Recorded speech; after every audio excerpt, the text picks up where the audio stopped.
Hi friends, welcome to Current Affairs Tamil channel. இன்னைக்கு நம்ம ஜனவரி 3 and 4 2026 current events and இன்ஃபர்மேஷன்ஸை நம்ம பார்க்க போகிறோம்.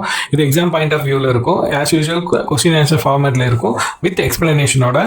உங்களுக்கு ஏதாவது சஜஷன்ஸ் அண்டு சேஞ்சஸ் ஏதாவது வேணும்னா நீங்கள் கமெண்ட் பாக்ஸில் கமெண்ட் பண்ணுங்கள் அண்ட் லைக் பண்ணிவிட்டு ஷேர் பண்ணுங்கள். இது உங்களுக்கு உங்கள் எக்ஸாமுக்கு ரொம்ப யூஸ்ஃபுல்லாக இருக்குன்னு நான் நம்புகிறேன். ஸோ சப்ஸ்கிரைப் பண்ணுங்கள். கொஸ்டின் நம்பர் 1, மதுரை எந்த ஐக்கிய ராஜ்ய நகரத்துடன் இரட்டை நகர ஒப்பந்தத்தில் ஈடுபடுகிறது? A London, B Manchester, C Camberley, D Oxford. Correct answer Camberley. Madurai மாநகரம் மற்றும் கேம்பர்லி யுனைடெட் கிங்டம் ஆகிய இரண்டு நகரங்களும் twin cities partnership long term கொலாபரேஷன்ங்கிற ஒரு ஒப்பந்தத்தை ஏற்படுத்தியிருக்காங்க. இதனால் என்ன நன்மைகள் ஏற்படும்னா, இரண்டு நகரங்களும் இரட்டை நகரங்களாக கருதப்படும். அதுபோக இங்கே இருக்கிற கல்வி மற்றும் கலாச்சாரங்கள், அப்புறம் சுற்றுலாத்துறை, பொருளாதார மேம்பாடு மற்றும் நகரப்புற கட்டமைப்பு அண்ட் வளர்ச்சிக்காக இந்த இது ரொம்ப பயனுள்ளதாக இருக்கும். அதுபோக அது மட்டும் இல்லாமல் இங்கே இருக்க தமிழ்நாட்டில் இருக்கிற மாணவர்கள் யுனைடெட் கிங்டமில், அதாவது லண்டனில் இருக்க பல்கலைக்கழகங்களில் மாணவர்கள் பரிமாற்றமும் ஆராய்ச்சி மேம்படுத்துவதற்கான வாய்ப்புகளையும் அவங்க பெறுவாங்க. இதனால தமிழ்நாட்டு மாணவர்கள் அதிக நன்மைகள் பெறுவாங்க இதை சொல்லுது. கொஸ்டின் நம்பர் 3, பீகார் மாநிலத்தில் எந்த வனவிலங்கு சரணாலயத்தை இரண்டாவது புலிகள் சரணாலயமாக மேம்படுத்துவதற்கான திருத்தப்பட்ட திட்டத்திற்கு அரசு ஒப்புதல் அளித்துள்ளது? ஏ பீம்பந்த் வனவிலங்கு சரணாலயம், பி கைமூர் வனவிலங்கு சரணாலயம், சி கௌதம் புத்த வனவிலங்கு சரணாலயம், டி வால்மீகி வனவிலங்கு சரணாலயம். கரண்ட் ஆன்சர் கைமூர் வனவிலங்கு சரணாலயம், அதாவது டைகர் ரிசர்வ் ஃபாரஸ்டாக இருக்க வாய்ப்பு இருக்கு. இதுக்காக பீகார் அரசு ஒரு மேம்படுத்தப்பட்ட திருத்தப்பட்ட ஒரு திட்டத்துக்கு ஃபாரஸ்ட் மினிஸ்ட்ரி, அதாவது பீகாரோட வனவிலங்கு அமைச்சகம் இதுக்கு ஒப்புதல் அளிச்சிருக்காங்க. ஸோ இது எந்த விதிகளின் படி வருதுன்னு பார்த்தீங்கன்னா, 1972 வனவிலங்கு பாதுகாப்பு சட்டம் 38 பிரிவின் விதிகளின் படி டைகர் ரிசர்வ் ஃபாரஸ்ட் மாநிலங்களால் அறிவிக்க முடியும். ஸோ இது மாநிலங்களால் அறிவிச்சாலும், அதாவது முன்மொழிஞ்சாலும், தேசிய புலிகள் வளங்காப்பு அமைச்சகம் ஆணையம் அத்தாரிட்டி அவங்களுக்கு அங்கீகாரம் கொடுத்தா மட்டும்தான் இந்த புலிகள் சரணாலயம் அமைய முடியும். பிரம்மஞான சபையின் 150வது சர்வதேச மாநாடு அடையாறில் எந்த கருத்துருவின் கீழ் கொண்டாடப்பட்டது? ஏ ஒரு உலகம் ஒரு குடும்பம், B one world one life the spirit of new humanity, C வேறுபாட்டில் ஒற்றுமை, டி நித்திய ஞானம். Correct answer one world one life the spirit of new humanity. பிரம்மஞான சபையின் 150வது சர்வதேச மாநாடு அடையாறில் நடைபெற்றுச்சு. ஸோ அதோட தீம் பார்த்தீங்கன்னா one world one life the spirit of new humanity அப்படிங்கிற ஒரு தீமில் நடத்துனாங்க. ஸோ 150வது வருஷத்தை அவங்க கொண்டாடுறாங்க. இந்த பிரம்மஞான சபையானது 1875 நியூயார்க் நகரில் மேடம் ஹெச்பி பிளவட்ஸ்கி மற்றும் கர்னல் ஹேஸ் ஓல்கார்ட் அவங்களால தொடங்கப்பட்டுச்சு. பின்னாடி பார்த்தீங்கன்னா 1882 டிசம்பர் 19 சென்னைக்கு அதாவது சென்னை அடையாருக்கு இந்த சொசைட்டி மாற்றப்படுது. ஸோ 1889 அயர்லாண்ட்லேருந்து வந்த அன்னி பெசன்ட் அம்மையார் இதில் ஜாயின் பண்ணுறாங்க. 1903 பார்த்தீங்கன்னா அவங்க இதோட தலைவர் வராங்க. ஸோ இந்தியாவில் ஹோம் ரூல் மூவ்மெண்ட்டுக்கும் இந்தியாவோட சுதந்திர போராட்டத்துக்கும் ஒரு முக்கியமான பங்கு வகிச்சாங்க அன்னி பெசன்ட் அம்மையார். ஸோ இவங்க வரலாற்றில் மிக சிறப்பான இடத்தை பிடிச்சிருக்காங்க. ஸோ இந்தியாவுக்கு தன்னாட்சி பெறணும் அப்படிங்கிறத வலியுறுத்தி இவங்களோட ஹோம் ரூல் மூவ்மெண்ட் நடந்துச்சு. ஸோ 1907. கொஸ்டின் நம்பர் 5, 2025 நவம்பர் மாதத்தில் தொழில்துறை உற்பத்தி குறியீட்டின் இண்டெக்ஸ் ஆஃப் இண்டஸ்ட்ரியல் ப்ரொடக்ஷன் வளர்ச்சி விகிதம் என்ன? A 3.6%, B 4.3%, C 6.7%, D 11.9%. Correct answer 6.7%. Question number 6, 1940 மருந்துகள் மற்றும் அழகு சாதன பொருட்கள் சட்டத்தின் பிரிவு 26A மத்திய அரசுக்கு எந்த அதிகாரத்தை வழங்குகிறது? ஏ மருந்துகளின் விலையை கட்டுப்படுத்துவது, பி நோயாளிகளுக்கு ஆபத்து விளைவிக்கும் மருந்துகளை தடை செய்வது, சி மருந்து உற்பத்தியை அனுமதிப்பது, டி அழகு சாதன பொருட்களின் ஏற்றுமதியை கட்டுப்படுத்தல். சரியான விடை நோயாளிகளுக்கு ஆபத்தை விளைவிக்கும் மருந்துகளை தடை செய்வது. வாய் வழியாக உட்கொள்கிற நிம்ஸ்லைடு மருந்து பயன்பாட்டுக்கு இங்கே தடை விதிச்சிருக்கு மத்திய அரசு. இந்த மருந்து பார்த்திங்கன்னா 100 மில்லிகிராம் அளவுக்கு மேலான நம்ம வாய் வழியாக உட்கொள்கிற ஒரு மருந்து. இதோட ஃபார்முலாஸும் இதோட ப்ரொடக்ஷனும் அப்புறம் சேல்ஸும் டிஸ்ட்ரிபியூஷனையும் மத்திய அரசு வந்து கம்ப்ளீட்டாக தடை பண்ணியிருக்காங்க. இது வந்து வலி, காய்ச்சல் மற்றும் வீக்கத்துக்கு பரிந்துரைக்கப்படுற ஒரு பொதுவான மருந்து, ஸ்டெராய்டு இல்லாத ஒரு அலர்ச்சியான எதிர்ப்பு மருந்து.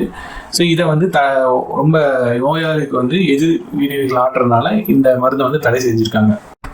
Question number 7. வால்காவிலிருந்து கங்கை வரை புத்தகத்தின் அசல் ஆசிரியர் யார்?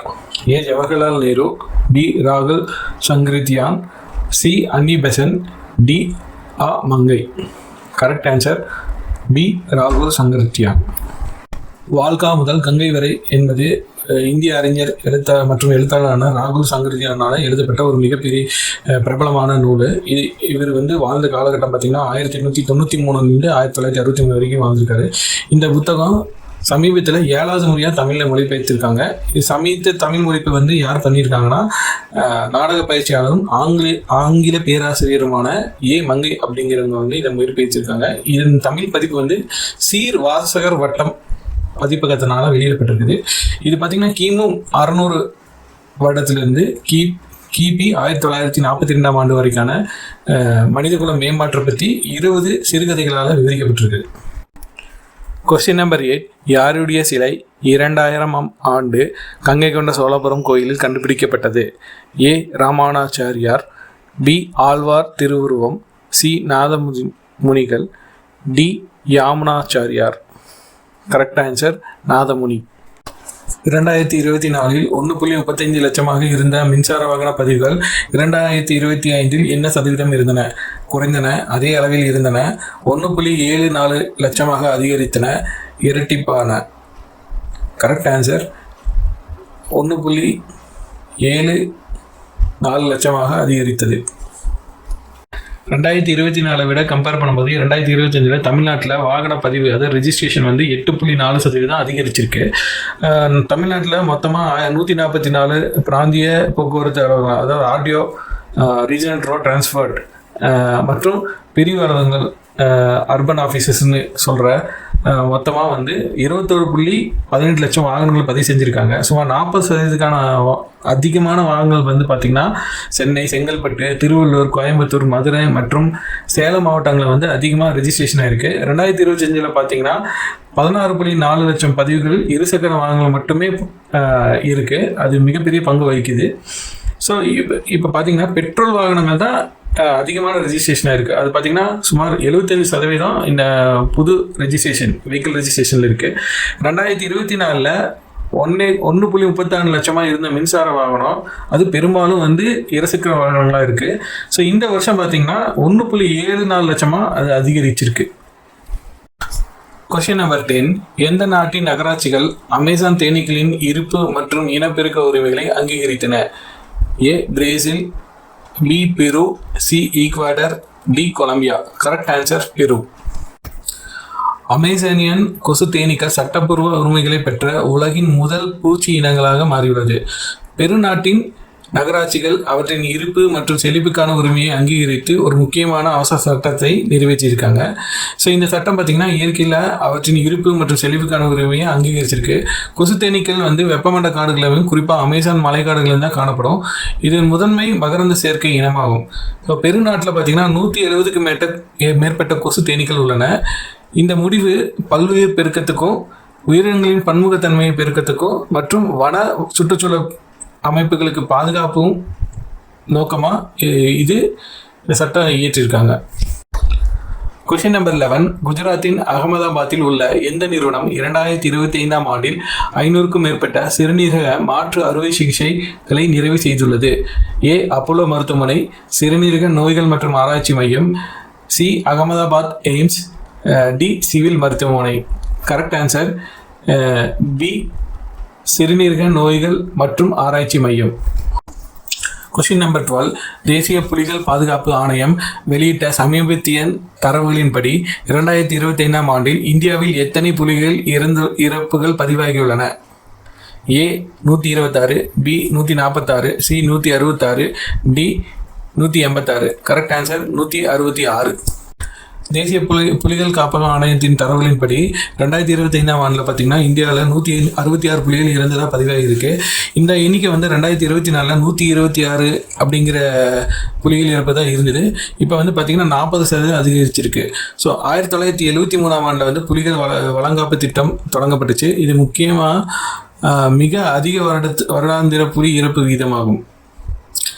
மத்திய பிரதேசில் இந்த ஆண்டில் 55 புலிகள் இறந்ததாக பதிவாகிறது. இந்தியாவிலேயே அதிக எண்ணிக்கையில் புலிகள் இறப்பு பதிவாகிற மாநிலம் மத்திய பிரதேசம். குறிப்பிடத்தக்க புலிகள் இறப்பு காரணமாக மகாராஷ்டிராவில் பார்த்தீங்கன்னா 38 இறப்புகளும், கேரளாவில் 13 இறப்புகளும், அசாமில் 12 இறப்புகளும் பதிவாயிருக்கு. 2025ஆம் ஆண்டில் பதிவான மொத்த புலிகள் எண்ணிக்கை 31 புலிக்குட்டிகள் அப்படிங்கிற நிலைமையில் இது இளம் புலிகள் எளிதில் பாதிக்கக்கூடிய நிலையை எடுத்து காட்டுகிறது. புலிகள் இறப்பு எண்ணிக்கை வந்து அதிகரிக்க இட நெருக்கடியும் பிராந்திய மோதல்களும் முக்கிய காரணமாக நம்ம நிபுணர்கள் வந்து அடையாளம் கண்டுபிடிச்சிருக்காங்க.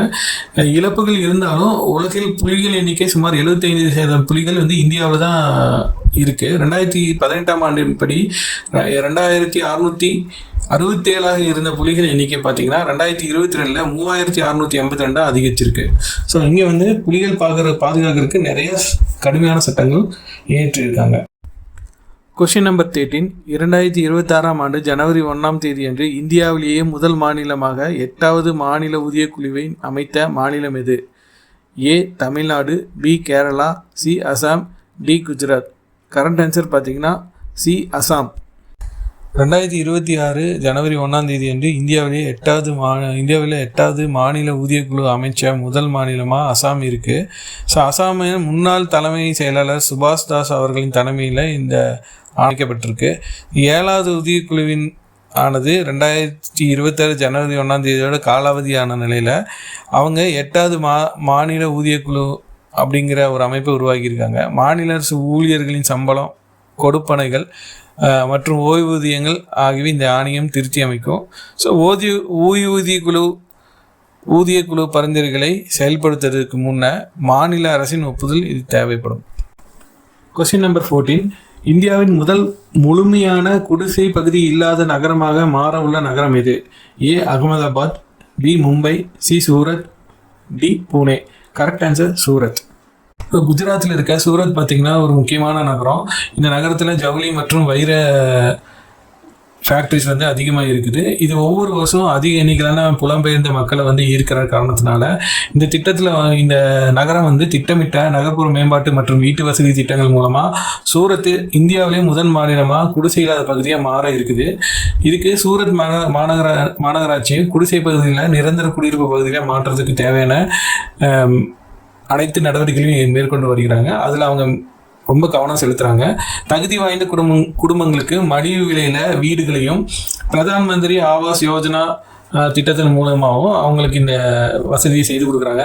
பொருளாதார ரீதியான பலவீனமான பிரிவுகளை சேர்ந்த சுமார் 1000கணக்கான குடும்பங்களில் அடிப்படை குடியிருப்பு வசதிகளுடன் கூடிய நிரந்தர வீடுகளுக்கு அவங்க மாற்றிட்டு இருக்காங்க. Question number 15.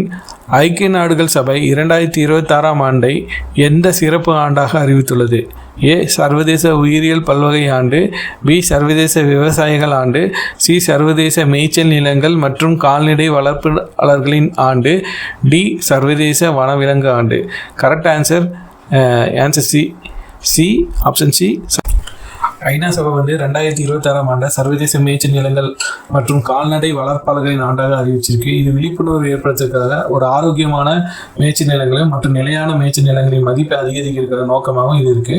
2026ஆம் ஆண்டை சர்வதேச பெண் விவசாயிகள் ஆண்டாகவும் அவங்க அறிவிச்சிருக்காங்க. இது வந்து பாலின வேறுபாடுகளை நீக்கிறதுக்காக உலக அளவில் பெண்களோட வாழ்வாதாரத்தை மேம்படுத்துறதுக்காகவும் பல்வேறு நடவடிக்கைகளை ஊக்குவிக்கிறதுக்காகவும் இந்த அறிவிப்பு வந்திருக்கு. ஸோ நிலையான மேம்பாட்டுக்கு ஒரு குறிப்பிடத்தக்க சக்தியாக தன்னார்வ தொண்டு நிறுவனங்கள் இருக்குது. ஸோ அதை ஊக்குவிக்கிறதுக்காக 2026ஆம் ஆண்டை நிலையான மேம்பாட்டுக்கான சர்வதேச தன்னார்வ ஆண்டாகவும் அவங்க ஐக்கிய நாடுகள் சபை வந்து அறிவிச்சிருக்கு. மொத்தம் 3 அறிவிப்பு வந்து ஐநா சபை வந்து 2026ஆம் ஆண்டை அங்கீகரிச்சிருக்கு.